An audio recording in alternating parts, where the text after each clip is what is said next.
रोहतक के विजयनगर में अभिषेक अपने घर पे जा रहा होता है और वो जल्द से जल्द अपने घर पर पहुंच भी जाता है। जब वो घर पे पहुंचता है तो देखता है वहां पे गेट ही बंद है।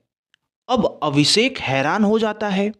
वो सोचता है कि मैं जब सुबह निकला था तो गेट बिल्कुल खुला था और तो और सभी फैमिली मेंबर्स मौजूद थे, लेकिन जब मैं वापस आया हूं तो बिल्कुल गेट बंद है बाहर से। और मुझे उस टाइम किसी ने कुछ बताया भी नहीं कि हमें कहीं जाना भी है। क्या हो गया इन लोगों को, कहाँ चले गए ये लोग? अभिषेक अंदर ही अंदर थोड़ा सा सहम जाता है, लेकिन वो फटाक से अपना फोन निकालता है और तुरंत हर फैमिली मेंबर्स को मिलाने लगता है। लेकिन यहां पर किसी ने भी फोन उठाया नहीं और कोई कोई का तो फोन ही स्विच ऑफ था। अब ये जो डर था ना अभिषेक के मन में, वो और ज्यादा बढ़ने लगता है। और अब तुरंत अपने मामा के पास अभिषेक फोन करता है और सारी घटना बता देता है। अभिषेक के मामा भी डर जाते हैं और वो कहते हैं कि तुम वहीं पे रुको, मैं जल्द ही आ रहा हूं। और अभिषेक के मामा वहां से चल देते हैं अपने पास से, अभिषेक के पास पहुंचने के लिए। लेकिन अभिषेक अभी यहीं पर नहीं रुकता। अभिषेक पास में चाचा थे, चाचा का घर था, वहां पर तुरंत जाता है और बोलता है कि मेरे माँ बाप ने या फिर जो भी घर में रहने वाले हैं, इन लोगों ने आपको बताया कि वो कहाँ जा रहे हैं? ये लोग बोलते हैं नहीं। तो ये बोलता है कि अचानक से गायब हो गए सब कुछ बंद करके, कहाँ गए हैं वो लोग? तो चाचा भी हैरान हो जाते हैं, चाचा का परिवार भी हैरान हो जाता है और तुरंत ये लोग भी फोन लगाने लगते हैं, लेकिन लगता तो फोन है ही नहीं। अब देखो, अभिषेक के जो चाचा का घर था ना, अभिषेक के घर से सटा हुआ था, इसीलिए अभिषेक चाचा के छत पर जाता है और वहीं से अपने छत पर आ जाता है। और जब अभिषेक आता है ना, तो वो तेज चिल्लाता है और उसके चिल्लाहट को देख करके आसपास के लोग जमा हो जाते हैं और सोचते हैं क्या हो गया ये सब। जब जाया जाता है और देखा जाता है तो पूरे रूम में लाल लाल चारों ओर रंग की तरह सब कुछ बिखरा हुआ था। लाल रंग बिखरा हुआ था। अब आप समझ रहे हो लाल रंग मतलब मैं क्या कह रहा हूं? आगे समझ जाओगे। ये देखने के बाद अब तक अभिषेक के मामा भी यहां पर पहुंच जाते हैं और अब बारी होती है। अभिषेक के मामा तुरंत ही पुलिस को फोन करते हैं और सुबह ही सुबह पुलिस तुरंत आ जाती है।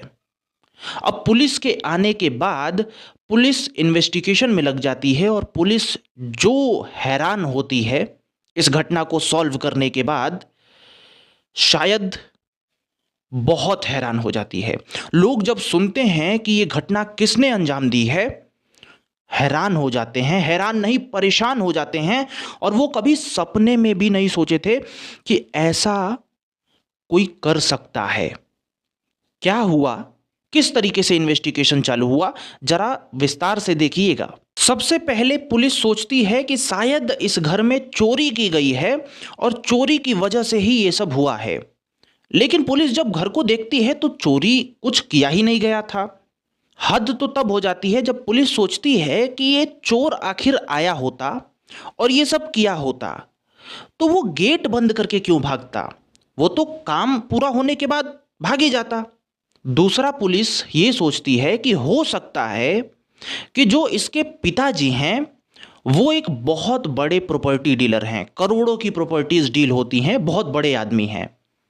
तो हो सकता है कि ये प्रॉपर्टी डीलिंग की वजह से ही ये सब लफड़ा हुआ हो। लेकिन पुलिस फिर ये सोचती है कि अगर खत्म करना ही था सबको तो सबको खत्म करते, फिर ये लड़का कैसे बच गया? और दूसरी बात है कि वो गेट क्यों बंद किया गया है? अब पुलिस को कहीं ना कहीं लगता है कि इन सभी चीजों में ना हो सकता है कि ये सब चीज करने वाला व्यक्ति घर का ही हो। और घर में तो सिर्फ एक ही बचा था, लड़का अभिषेक। अभिषेक ही एक जीवित था, बाकी कोई भी इसके घर का जीवित नहीं था। लेकिन पुलिस अभी अभिषेक से बात ही नहीं कर सकती थी, ज्यादा पूछताछ नहीं कर सकती थी, क्योंकि अभिषेक का रो रो करके बुरा हाल था। पुलिस भी देख करके बिल्कुल ही वो सोच रही थी कैसे बात करें इस बच्चे से, क्योंकि लड़के की उम्र 20 साल है। वो क्या बताएगा, उसकी हालत तो देखने योग्य भी नहीं है। तो वो कहती है कि थोड़ा सा शांत हो जाए मामला, तब हम लोग इसका पूरा अच्छे से विवरण लेंगे लड़के से। फिलहाल में पुलिस और बारीकियों की तरफ ध्यान देती है। लड़के से स्टेटमेंट अभी नहीं लिया जाता है। अब धीरे धीरे घर का मामला बहुत ज़्यादा जो गर्म था वो धीरे धीरे शांत होता है। दिन बीतता है, अंतिम संस्कार भी हो जाता है और अभिषेक अब शांत होता है और पुलिस को लगता है कि अब हमें ये मौका है पूछ लेना चाहिए, क्योंकि माहौल तो खराब रहता ही है, आपको तो पता ही है, लेकिन इन्वेस्टिगेशन भी ज़रूरी है। और इसीलिए पुलिस अब अभिषेक से पूछताछ करती है और अभिषेक का ये जवाब होता है कि देखिए, मैं सुबह ही घर से निकल गया था और घर से निकलने के बाद सीधे होटल गया था और वहाँ पे पार्टी करने गया था अपने दोस्तों के साथ में, और इसीलिए शायद मैं बच गया हूँ। पुलिस, क्योंकि मैंने बताया था ना कि उसे लग रहा था कि कोई घर ही का व्यक्ति है, पुलिस को ऐसा प्रतीत हो रहा था और अभिषेक पे वो लोग शक कर रहे थे। एक तरफ अभिषेक पे दया भी आ रही थी उसकी हालात देख करके। लेकिन जब अभिषेक बताता है कि मैं पार्टी करने गया था, तो पुलिस जहां पे गया था वहां के सारे फुटेज निकाल के लाती है। यहां तक कि जिस रास्ते से गया था वो सारे रास्ते का भी फुटेज निकाल के लाती है और एकदम दिखता है कि अभिषेक घर से निकला, वो सीधे गया वहीं होटल पे, वहीं ढाबा वाबा पे रुक के पार्टी वार्टी किए हैं ये लोग, और फिर वो आया है। यहां पर पुलिस को कुछ भी जानकारी नहीं मिलती है। अब पुलिस हैरान। पुलिस ने बहुत और तरीके से देखा, मामले को जांचा परखा, कोई फर्क नहीं पड़ा, कुछ एविडेंस ही नहीं मिले। एक शक भी किया था तो ये भी निर्दोष लग रहा है और अब पुलिस बिल्कुल अपने में ही फंस जाती है। लेकिन पुलिस इन्वेस्टिगेशन जारी रखती है। पुलिस के इन्वेस्टिगेशन में एक और बात पता चलती है अभिषेक के बारे में। पुलिस को यह बात पता चलती है कि अभिषेक और उसके परिवार में कुछ समय से बहुत ज्यादा खटपट चल रहा है। अब शक थोड़ा सा और अभिषेक की तरफ पुलिस का बढ़ जाता है, लेकिन पुलिस के पास कोई भी एविडेंसेस मौजूद ही नहीं थे कि उसे अरेस्ट किया जाए और कड़ाई से पूछताछ की जाए। तो पुलिस सोचती है कि कुछ थोड़ा सा हमें तो करना चाहिए भाई, और इसीलिए वो थोड़ा सबूत इकट्ठा करने का प्रयास करती है और अभिषेक से इसीलिए बार बार पूछताछ की जा रही थी, बार बार। और यहाँ पे अभिषेक एक चूक कर रहा था, वो हर बयान में ना थोड़ा थोड़ा चेंजेस कर रहा था, वो बदल रहा था और जो भी बात बता रहा था ना, कहीं कहीं वो जाकर के बातें कट जा रही थी। मतलब अभिषेक अपने ही बातों में फंस जा रहा था और पुलिस को अभिषेक पर शक करने के लिए एक और बहाना मिल जा रहा था। तो अभिषेक पर शक पुलिस बनाए रहती है और सारे पहलुओं पे जांच होती है, पर अभिषेक पर शक एकदम बना रहता है। अब देखिए किस प्रकार से ये सच्चाई सामने आती है। 27 अगस्त से 29 अगस्त तक अभिषेक से 2-2 घंटे पूछताछ हुई और उसने बताया कि जब मैं घर से निकला था ना, तो 12 बजे के लगभग में मैंने पापा को फोन किया था और जब कॉल डिटेल्स पुलिस निकालती है तो अभिषेक की ये बात झूठी साबित हो जाती है। यहां पे तो कॉल्स किया ही नहीं गया था। पहला झूठ पकड़ा गया। अभिषेक से बहुत कुछ पूछा जा रहा था और अभिषेक का शक भी पूछा गया कि किसी पे शक है क्या। यहां पर अभिषेक एक व्यक्ति का नाम लेता है, कन्हेली का, और कन्हेली की तरफ इशारा करता है कि शायद इसने ही ये सब किया है। अब पुलिस कन्हेली को पकड़ के लाती है और उससे पूछताछ करती है। पूछताछ करने के बाद कॉल डिटेल्स निकाले जाते हैं, जिसमें पुलिस को यह पता चलता है कि जो भी कॉल डिटेल्स से पता चला है ना, कन्हेली और उसके पिता की 1 साल में एक भी बार बात नहीं हुई थी। तो यहां पर तो ये वाला भी गलत साबित हो जाता है अभिषेक का बात। अब एक और बात आता है, एक और व्यक्ति को शक के दायरे में लिया जाता है। वो कबाड़ी वाला होता है, गांधी नाम का। इस पर भी शक होता है और इसके भी कॉल डिटेल्स निकाले जाते हैं। यहां भी संपर्क नहीं थे अभिषेक के पिताजी के। अब क्योंकि बहुत कुछ बातों में बातें बदल बदल कर इधर उधर करके अभिषेक इधर उधर टहला रहा था, अब पुलिस अपने पुलिसिया अंदाज में आती है कि बहुत हो गया भाई, इतना सब बदल रहे हो, अब बहुत हो गया। तो पुलिसिया अंदाज में जब पुलिस आती है ना, सब कुछ साक्ष्य रख के सामने और तुड़म तुड़ैया कुछ हुआ होगा। अब जो अभिषेक है वो अपने गुनाहों को कबूल कर लेता है।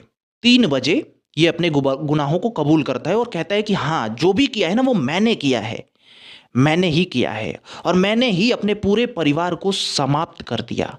अब पुलिस कहती है कि जो भी है ना, एक एक वर्ड टू वर्ड बताओ, क्या किया, कैसे किया। और पुलिस यही नहीं करती, पुलिस वहां पे लेके जाती है और ट्रायल किया जाता है कि ऐसे ऐसे किया, ठीक है ना, पूरा अच्छी तरीके से। जो बातें सामने निकल के आती है आप हैरान हो जाओगे, यकीनन हैरान हो जाओगे। मैं भी हो गया था। और दूसरी बात यह है कि मैं अपने भाषा में सरल शब्दों में आपको समझा रहा हूं, समझिए थोड़ा सा।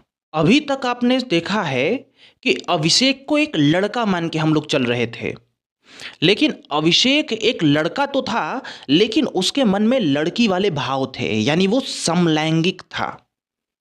और समलैंगिक ये बहुत बड़ा कारण बना इस मुद्दे को, इस घटना को घटने में।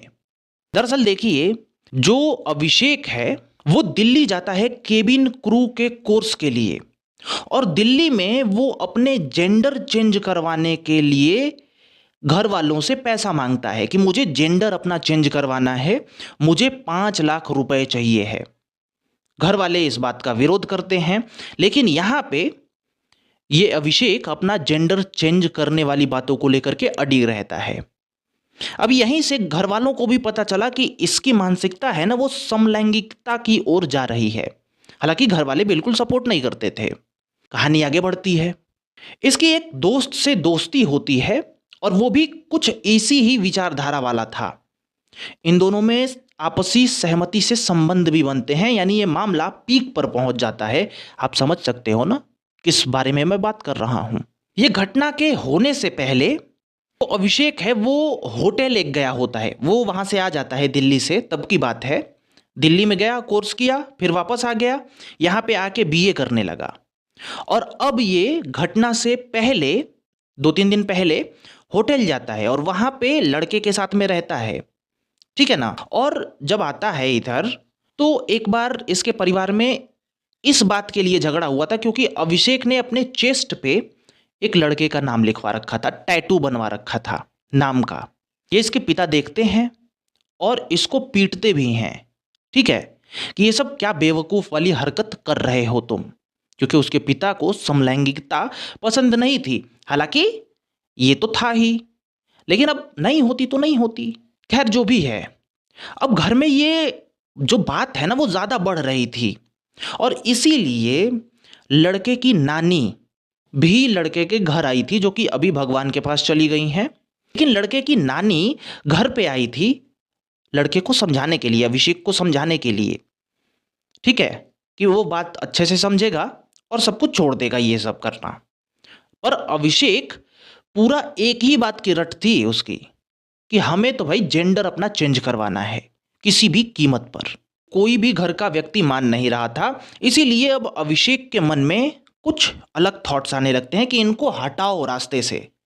और इसीलिए अभिषेक अब जो केसेस वाले सीरियल्स आते हैं क्राइम पेट्रोल टाइप में, ऐसे सब सीरियल्स को देखने लगा ताकि वो वहां से आइडिया चुरा सके, और अगर सबको खत्म भी कर देता है तो वो पुलिस से बच सके, कैसे करके, दिमाग वाला बात, ठीक है ना, वो वहां से सीखने लगा।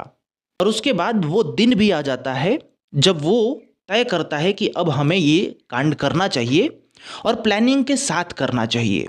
फिर वो अपने प्लानिंग को करने के लिए आगे बढ़ता है।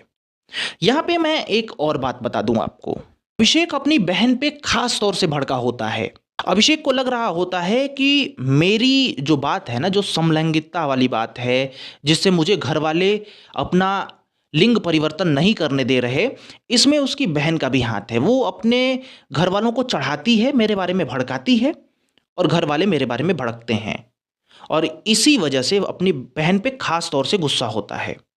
हालांकि अगर अभिषेक को देखो तो अभिषेक यही है, ये लगता ही नहीं है कि ये सब करेगा।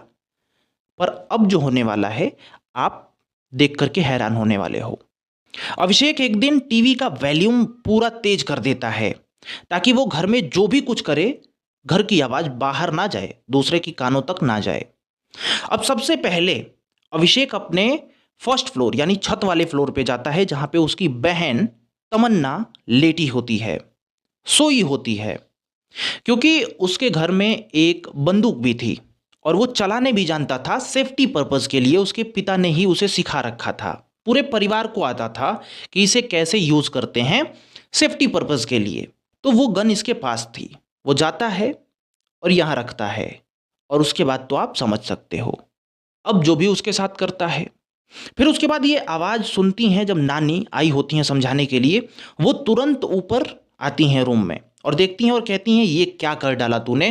तब तक नानी को भी एक पड़ जाता है और वो सोचता है कि नानी तो अभी समाप्त नहीं होंगी, इसीलिए दूसरा भी पड़ जाता है। सब खेल खत्म। अब माँ भी सुनती है, माँ भी दौड़ी दौड़ी आती है कि यहाँ पे क्या आवाज आ रही है। आती है, देखती है। जब तक कि वो समझ पाती तब तक अभिषेक फिर से निपट गया सारा खेल। 3 लोग एक कमरे में हैं और तीनों लोग निपट गए। अभी क्या होता है कि वो गेट को बाहर से बंद कर देता है और नीचे चला जाता है। नीचे वाले फ्लोरिंग पे उसके पिता बात कर रहे होते हैं किसी से। अब वो छुपा उपा करके जाता है और उनके सामने चला जाता है। कुछ देर बाद वो फोन काटते हैं और जो ही वो फोन काटते हैं, अभिषेक फिर से एक वो गिर जाते हैं, लेकिन अभी भी होश में थे। और अभिषेक को लगता है कि अभी एक आध दो और दे देना चाहिए ताकि परमानेंट खत्म हो, और इसीलिए 2 फिर से दे देता है। और ऐसे करके उसके पिता भी वहां पर निपट लेते हैं। अब देखिए, अभिषेक अब ये सब करने के बाद ही घर में गेट वेट बंद करता है और आराम से निकलता है जैसे कि कुछ हुआ ही नहीं है। फिर जाता है होटल, और होटल में जाने के बाद पार्टी वार्टी दोस्तों के साथ करता है, और फिर आकर के वापस ये सब ड्रामा भी रचता है। और इस प्रकार से ये सारा माजरा जो है अभिषेक पुलिस को बता देता है। अब पुलिस को सब कुछ पता था, इसीलिए पुलिस अभिषेक को पकड़ती है और कोर्ट भी लेके जाती है, जहाँ पे अभी फैसले के बारे में मुझे नहीं पता है कि फैसला क्या आया है क्या नहीं, क्योंकि मैंने ज़्यादा स्टडी इसके बारे में नहीं पढ़ा। हालांकि अब पुलिस के सामने सच्चाई आ चुकी है। खैर, आप लोगों को अगर ऐसा ही वीडियोस देखना है तो हमसे ज़रूर जुड़े रहिए, और जुड़े ही क्या रहिए, सब्सक्राइब करिए, दोस्तों को भी सब्सक्राइब करवाइए, और कमेंट में ज़रूर बताइए कि पसंद आया या नहीं। बाकी नमस्कार, मिलते हैं अन्य वीडियो में।